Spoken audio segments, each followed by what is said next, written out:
Nah.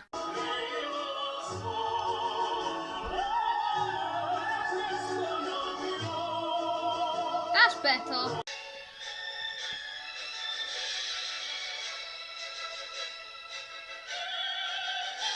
Hello.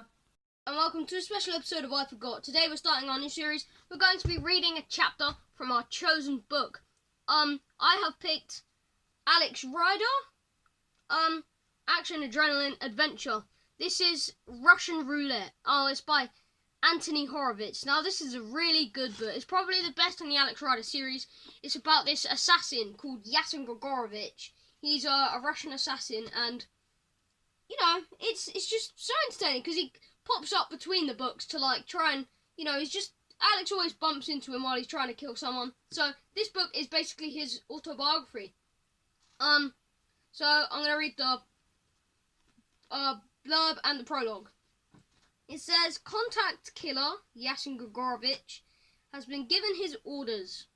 Kill Alex Rider. As Yasin considers his mission, he remembers a secret from the past that connects him to the 14-year-old boy. What is it that makes one of them choose to do evil? Okay. What does it take to make a killer? That's the, slogan. So, alright. By Anthony Horowitz, who's probably my favourite author. Let's go. Well, one of them. I mean, Laurie's here with me. He's going to be doing a chapter on his books as soon as we finish this one, so here we are. I know my book's an easy one, but I'm a big geek on it. Okay, so right. It makes sense that I'll read it. Chapter 1, prologue. Oh, I like the chapters because, they're all in Russian, the names of the chapters, and then it says English underneath. Prologue, before the kill. He had chosen the room carefully. As he crossed the reception area towards the lift, he was aware of everyone around him. 2 receptionists, one on the phone, a Japanese guest checking in from his accent, obviously from Miyazaki in the south. A concierge printing a map. A concierge printing a map for a couple of tourists. A security man, Eastern European, bored, standing by the door. He saw everything. If the lights had suddenly gone out, or if he had closed his eyes, he would have been able to continue forward at exactly the same pace. Nobody noticed him. It was actually a skill, something he had learned, the art of not being seen. Even the clothes he wore, expensive jeans, a cashmere jersey and a loose coat, had been chosen because it made no statement at all. They were well-known brands, but he had cut out the labels. In the unlikely event that he was stopped by the police, it would be very difficult for them to know where the outfit had been bought. He was in his 30s, but looked younger. He had fair hair, cut short, and ice-cold eyes with just the faintest trace of blue. He was not large or well-built, but there was a sort of sleekness about him. He moved like an athlete, perhaps a sprinter approaching the starting block.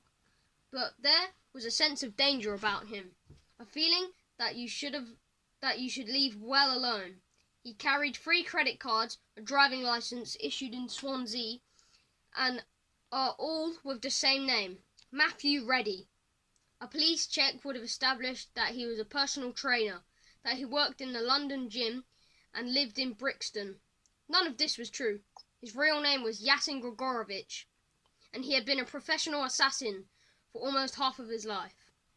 The hotel was in King's Cross, an area of London with no attractive shops, few decent restaurants, and where nobody really stays any longer than they have to. It was called The Traveller, and it was part of a chain. Comfortable, but not too expensive. It was the sort of place that had no regular clients. Most of the guests were passing through on their business, and it would be their companies that paid the bill. They drank in the bar. They ate full English breakfast in the brightly lit Beefeater restaurant. But they were too busy to socialise, and it was unlikely they would return. Yasin preferred it that way. He could have stayed in central London, in the Ritz or the Dorchester, but he knew that the receptionists were trained to remember the faces of the people that passed through the revolving doors. Such personal attention was the last thing that he wanted. A CCTV camera watched him as he approached the lifts. He was aware of it, blinking over his left shoulder. The camera was annoying, but inevitable. London has more of these devices than any city in Europe, and all the police and Secret Service have access to them. All of them. Yasin made sure he didn't look up. If you look at a camera, that is when it sees you. He reached the lifts, but ignored them, slipping through a fire door that led to the stairs. He would never think of confining himself in a small space, a metal box with doors that he couldn't open, surrounded by strangers. That would be madness. He would have walked 15 stories if it had been necessary, and when he reached the top, he wouldn't even have been out of breath.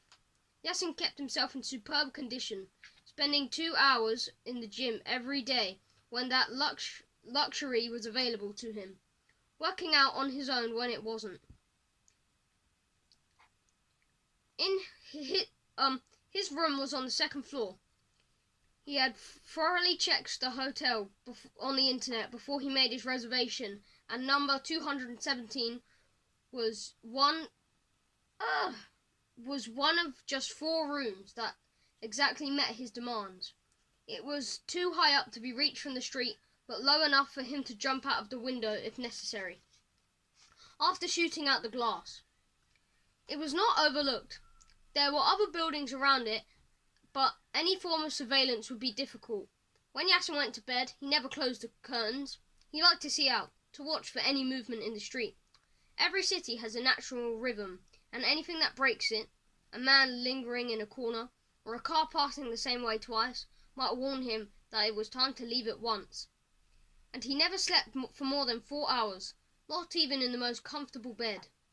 A do not disturb sign hung in front of him as he turned the corner and approached the door.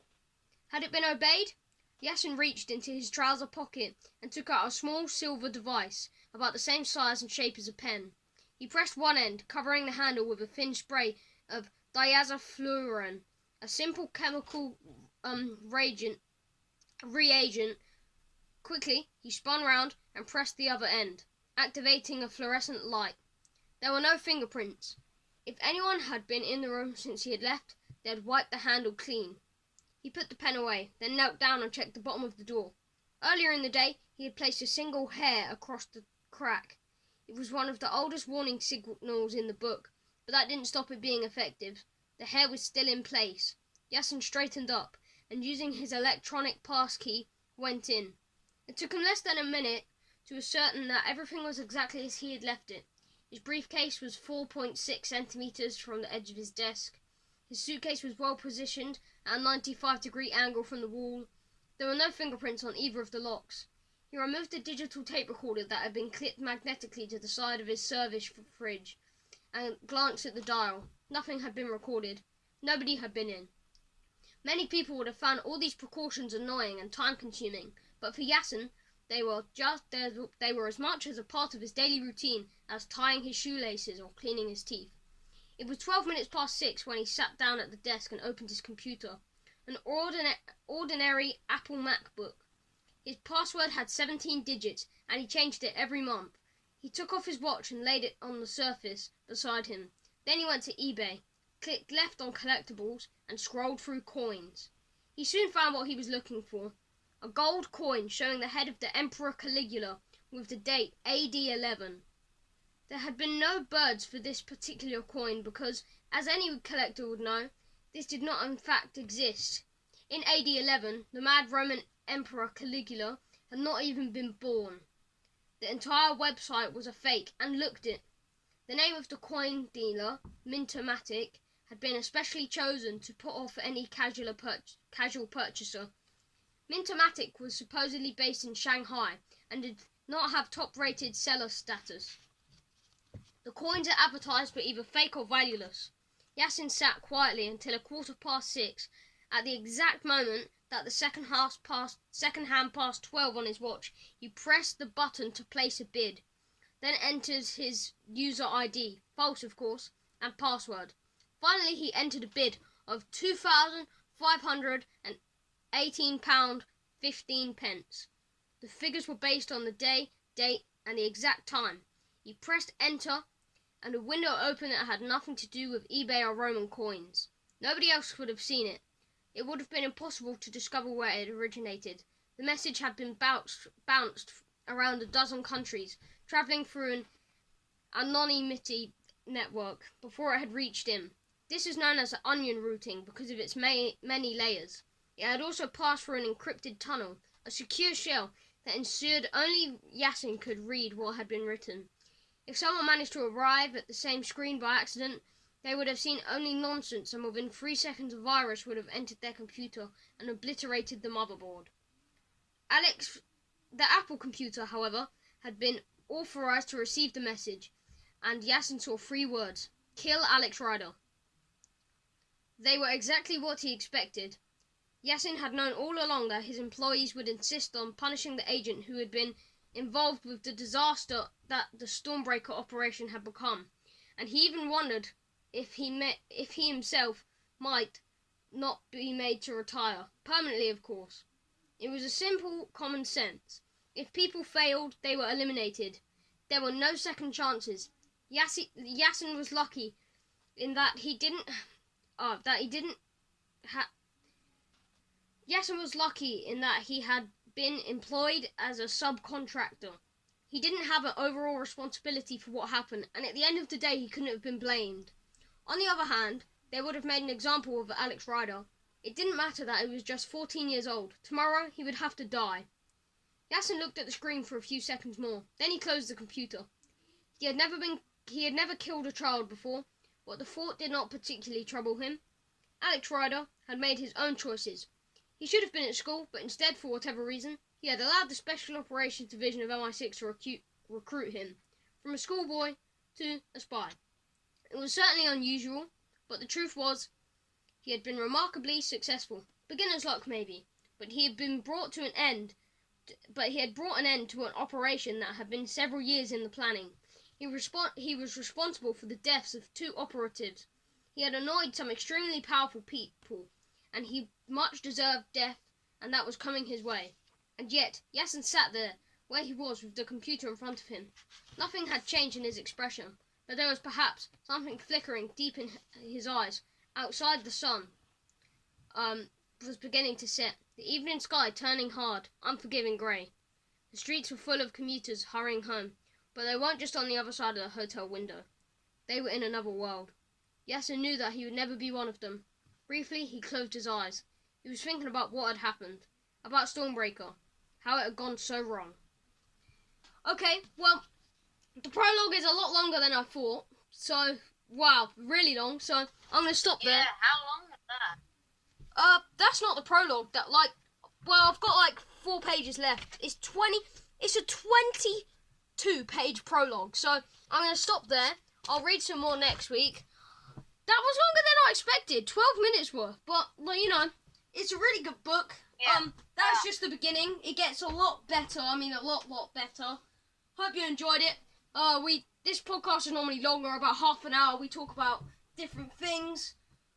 Subscribe to the channel, please, because, we have to squeeze all this into our schedule. Thank you for watching, and goodbye. See you next week.